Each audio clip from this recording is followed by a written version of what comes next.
يا من صليت بكل الأنبياء،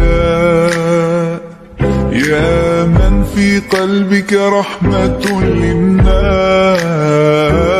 يا من ألفت قلوبا بالإسلام، يا حبيبي يا شافعي يا رسول الله، بأمي وأبي فديتك سيدي، صلاة وسلام عليك يا نبي حبيبي.